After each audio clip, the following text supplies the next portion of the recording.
My name is Susan Chandler, and we're here today at the Arc of the Triangle. Our office is in Chapel Hill, and today I'm delighted to be here to tell you a little bit about what I do, and especially the program Petals with a Purpose. I've been working at the Arc for almost 14 years. My initial role was to meet with families that have a child having an intellectual or developmental disability. So 14 years here working at the Arc in a variety of positions, but about 15 years before that, I am a parent of a child with a disability, and he is a young man with autism, and he is almost 30 years old.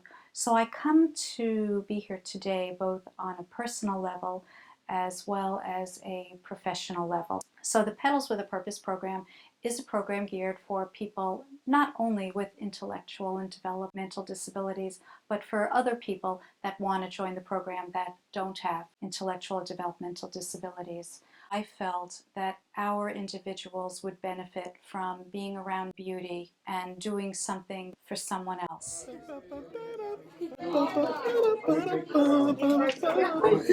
But all I can do is try. Each day I get better. Or I can just wait until next How year. long have you been doing it? For like a year. Yeah. I know. So I just try to come up with something creative, and That's why I can't go to the you know, animal like I said, the reward is when you see people, smiling and say, "Oh, you like the one I did?"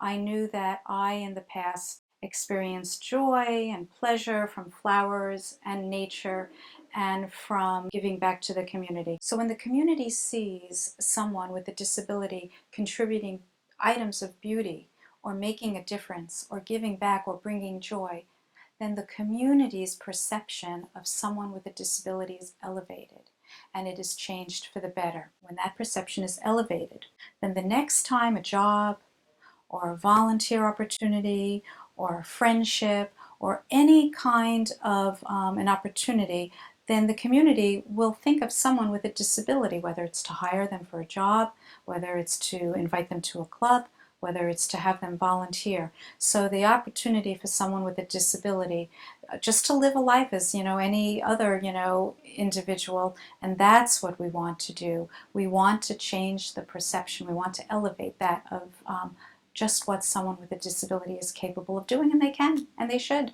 and they do. Did you tell this young lady that you're like a global messenger? Yes, she gives speeches, right? You do? Yes, and she's giving one this Friday, right? To do. Yeah, I'm going to the dark side. Which is do. We're just kidding. It's But okay. We'll let you. yeah, so, and she's on the athletic council for Special Olympics. It's actually council. Yeah, she's quite accomplished. From a personal standpoint, as a mother of a child with a disability, I feel that each and every one of us is capable of getting involved in making a difference, regardless of your level of dependence or independence. Everyone should give back. Everyone can make a difference, and everyone should have the opportunity to get involved. So based on how I feel I want my son to be treated, or based on how I feel the community should see my child, is how I base all of my programs. I use him as a barometer. Excuse me, guys. Can everybody see what Suzette just did? Gorgeous. Gorgeous. My name is Panna Patel, and this is my daughter. My daughter is with the ARC, so that's how I came to know about the program. And, I said, well, I'm interested in volunteering in this program, so here I am. Because of my design background, this is perfect for me. I would like to work with her and with the other participants with the special needs. We decorate the bottles and we put flowers in them. And this way I give back to the community. You like doing it together? Yes. Yeah. It's fun. And at the end of class, the greater good is achieved because everyone worked as a team to get the job done. The purpose of the program is social. Everyone has a great time. It's a green program because we're keeping items out of the landfill. It's social, it's joyful, it's fun, using fine motor skills. But the underlying purpose is that about 48 of these vases, about 4 dozen every week, they're donated into the community as acts of random compassion. This is how the ARC gives back to the community.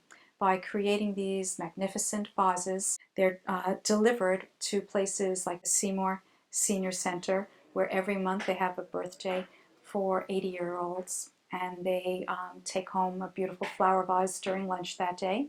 We also deliver to Meals on Wheels, where along with getting lunch delivered to their home, they're also at the door greeted with a vase of flowers. Other places are the St. Joseph's Food Pantry. Their mission is to feed the hungry, and every day people come through their doors and they pick up food. We like to think that we nourish people's souls. He plays the piano, doesn't he? He did. I remember him. He is very talented. I remember him. And good looking too. He's going to be a farmer with autism, with a social care farmer, which is my position. And then eventually we'll have more clients with autism who also were working with social care farmers. And then he is starting a community so that autistic adults can live in tiny homes on his land, and in the same way live with others that don't have autism, and that way, you know, combining the communities. Everything that he sells, all the flowers, bouquets, he donates one to someone in need. What did we start farming with? I should start farming with the flowers.